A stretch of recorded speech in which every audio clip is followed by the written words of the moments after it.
let's talk about it. So this is my like fourth attempt trying to record this because I had like weird audio issues in the first few occurrences of me trying to record this. So I'm going to try and make this as chopped up and as possible. So Saturday we had the big Dragon Ball event. We got some nice announcements, we had some musical events happen, and it was all tight as it could be. But in my stream, it did not come off at the end that I was very receptive to the end of it. So I just want to kind of clear some things up, and I've had now a day to kind of think about things and mull it over, and I just kind of want to like get my thoughts out and talk about the positives of what this could bring for Dragon Ball and even the community in the future. Let's just start from the top of where the event started, and we'll just go down the list. Starting things off, we got the announcement of the continuation of the Dragon Ball Super manga, complete with a brand new logo and a new subtitle of Dragon Ball Super Galactic Patrol. And that is basically just what we fans know as the Moro arc, which everybody and their mom has been waiting for a long time. Let's just be honest here. The Moro arc was one of the best things to come out of Dragon Ball Super. A brand new, interesting villain with a cool power set the Z Fighters had never experienced. He was objectively probably their toughest villain that they've ever faced, and they fought Jiren. It was just such a cool thing, and it introduced new things that we haven't seen before, like Vegeta actually training with somebody that isn't himself and not his son. He got trained by the Yardradians, the people of Yardrad people, whatever. He got trained by those people that trained Goku. Goku got trained by another angel who wasn't Whis, and we found out that the hyperbolic time chamber is not a monolith and just one thing on Earth. It's a planet. Like it's a thing, bro. It's super cool. So long story short, the Galactic Patrol arc is about to be something special and a moment to behold. And this is something I'll touch on it later on in the video. I don't think we're gonna be seeing that thing anytime soon.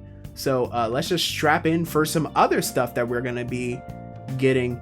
That was probably my biggest source of frustration with the event. Up next, we got the announcement of the brand new IP game that they're working on, which is so far known as Project Year 1000.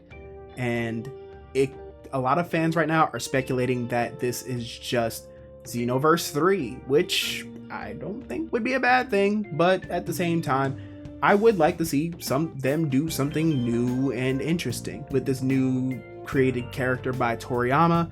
That guy definitely looks like a time patroller, so yeah, it probably is just Xenoverse 3, but at the same time, if it was Xenoverse 3, they probably just would have called it Xenoverse 3 and not given it some kind of weird working title like Year 1000. That's not even a weird working title. My thoughts on it: I thought it looked okay. I think the guy that Toriyama drew looks, and this is weird because it's still Toriyama's art, but he looks kind of like just a Dragon Quest character, and it didn't really fit the vibe of what I guess a Saiyan is, or what a created character does when he turns into a Saiyan in those games. It looks cool, but let me kind of throw something else out there for you. What if this is another crack at the Dragon Ball MMO world? What if this is just another crack at them making what they did back in the day with Dragon Ball Online? Xenoverse is cool because it kind of like works MMO-esque, but it also kind of has its own little vibe as, you know, just as an arena fighter. But what if this is the next go around at just open world like multiplayer game where you can boot up with a bunch of your friends like you can in Final Fantasy 14, like you can in WoW, any of those other very fun MMOs that are online. I can't think of any more at this time outside those big two, but like, what if there's just another crack at that and you get another try at that kind of world building? Because Dragon Ball Online was the gateway for what we see in Xenoverse. We have Mira and Toa and even Time Patroller Trunks because of that game.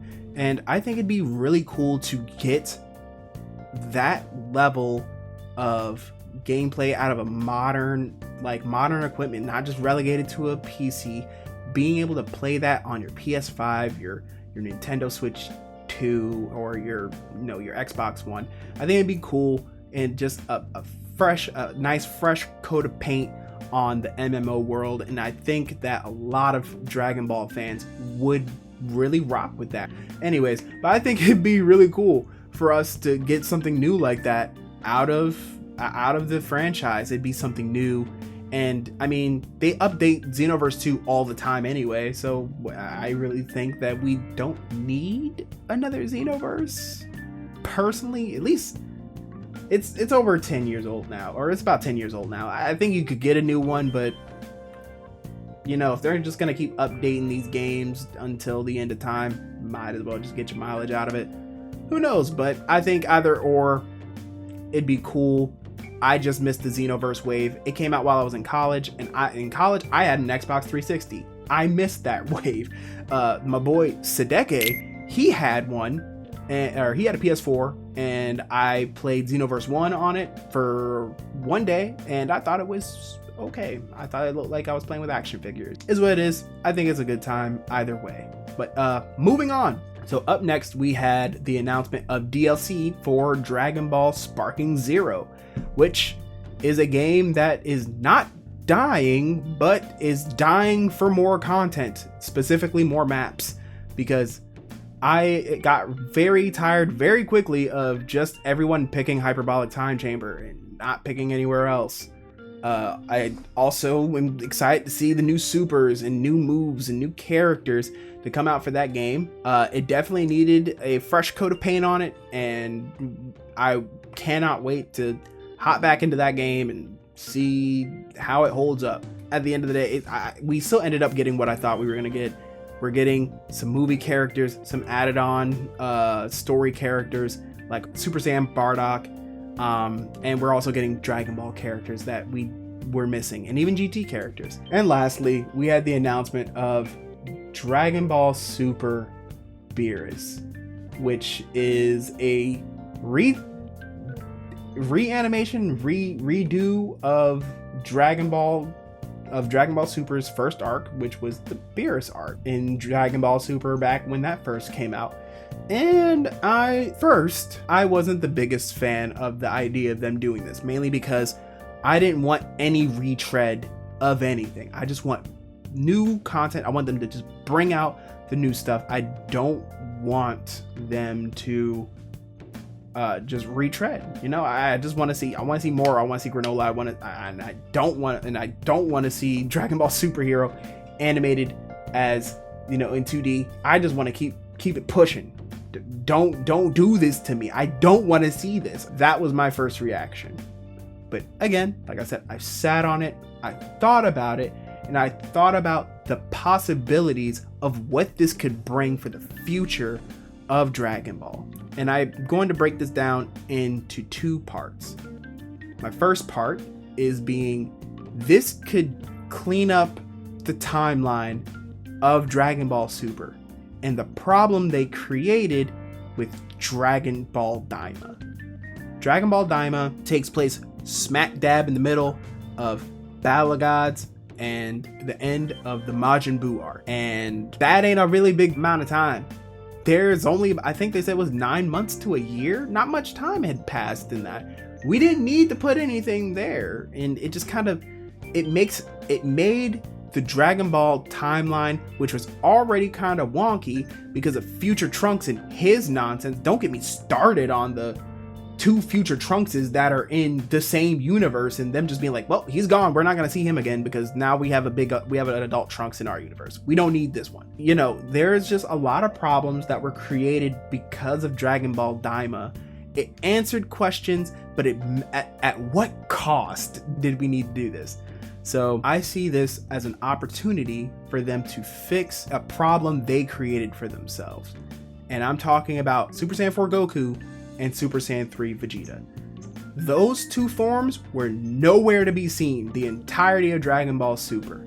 I get it, they're fan service forms for, you know, people like me who really love GT and people who really want to see Vegeta get a Super Saiyan 3 transformation but never got that in the Dragon Ball Super anime. With them introducing those forms, Goku getting mollywopped by Beerus at the beginning of the arc, or the beginning of the movie initially, didn't make any sense. Why didn't Goku transform into his strongest form? Why did he reference Super Saiyan 3 being his strongest form at the top of that movie?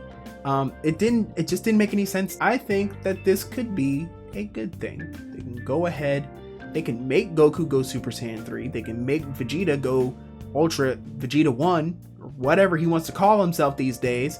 Super Saiyan Bargain Sale ass bitch. They can just make them do these things and everyone can be happy. Also, I think that this could do more for the Dragon Ball storyline as a whole in terms of streamlining the story of Dragon Ball Super. They can actually tie in Dragon Ball Super in with the manga. And just hear me out here when I say this.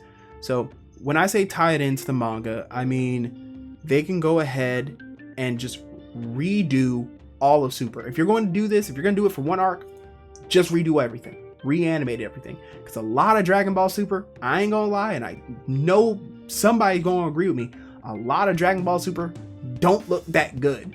And it'd be nice for them to go back and kind of clean up the entire show. Cut out a lot of the filler, cut out a lot of fluff, and just make it a nice... I'm not saying Kai it. We don't gotta Kai it.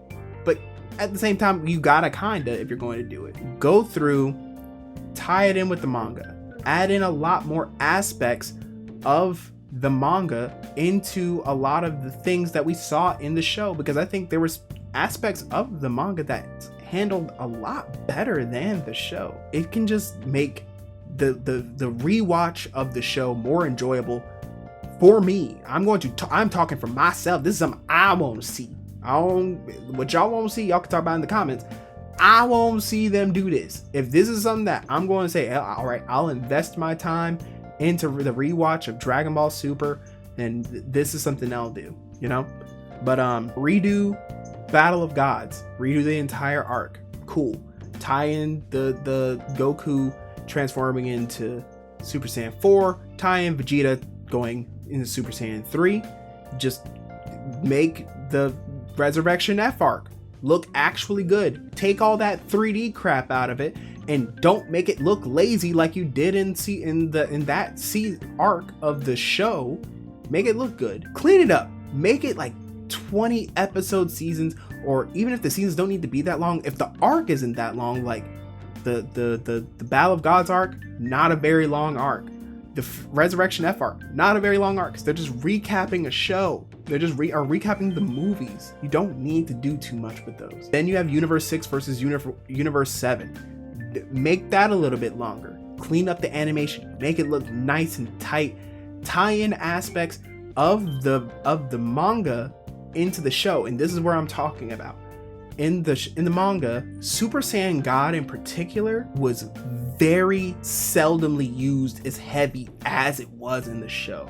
And that's what made transformations like Super Saiyan Blue not as impressive, because Goku and Vegeta, during, like, right after they fought Frieza, they were spamming that mug. They were spamming it, even though they literally just learned to control it. But in the manga, him and Vegeta had to actually learn to conserve their God Ki and actually stabilize their God Ki for a lot longer than they did in the show. they didn't really truly master Super Saiyan Blue until the Goku Black arc. And in Universe 7, they would go blue, but it was in short bursts. They weren't as proficient at using it. So that's something that they can implement into the show and make it a lot more interesting. Another aspect of it, just jumping to the Goku Black arc, there's a point where Goku and Trunks were fighting, and Goku transformed into Super Saiyan 3, Trunks goes Super Saiyan 2, just like they do in the show. But the difference is Goku doesn't handedly beat Trunks' ass like he does in the show. In the manga, Trunks actually is going toe to toe with Goku, if even putting Goku more so on the back foot, forcing Goku to tap into his God Ki to beat Trunks and show Trunks, hey, this is a level beyond Super Saiyan that we achieved. And Trunks actually tells Goku, I didn't need to achieve a new form. I actually just got stronger, leveling up my Super Saiyan 2, making my Super Saiyan 2 more proficient, more energy efficient, similar to how Goku and Gohan did during the Cell games, where they made Super Saiyans as natural as breathing. They didn't have to transform. They just stabilized it and made it more so their own. And Trunks did that with Super Saiyan. I thought that was pretty freaking cool. I'm just saying that if you're going to redo Dragon Ball Super all over again, just go balls to the wall. Make it structured. Line it up with Daima, line it up with the manga, and just carry it on through. And I think it would make Dragon Ball Super a lot more of an enjoyable watch than rewatchability factor that it has right now. And then this goes into my second point about how I think this could be a positive for mainly Toei Animation and giving their animators time to make the Galactic Patrol arc. I don't think the Galactic Patrol arc is going to be coming for realistically about 3 or 4 years. And I would like to see all this stuff done with care, just like how they did with Dragon Ball Daima. I think Dragon Ball Daima is beautiful. Is a beautiful, beautiful piece of art that was released.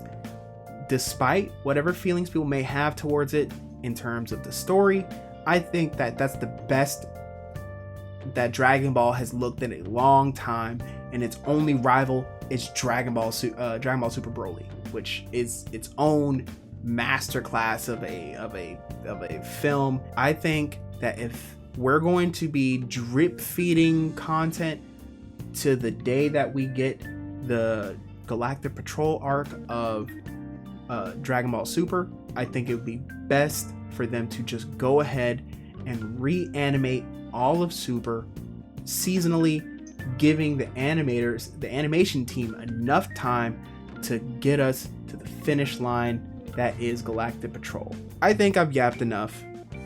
Overall, I think that I was a little too over enthusiastic and being negative at the Dragon Ball event at the end of the night. I do think there's a lot more good that can come of the Dragon Ball Super Beerus rewatch that comes out this fall than any negatives. But you guys tell me what you think of the event and what you are just hoping to see in the future of Dragon Ball. But that's gonna be it for me. Me and young Netflix will see you guys later. Y'all stay beautiful. Peace.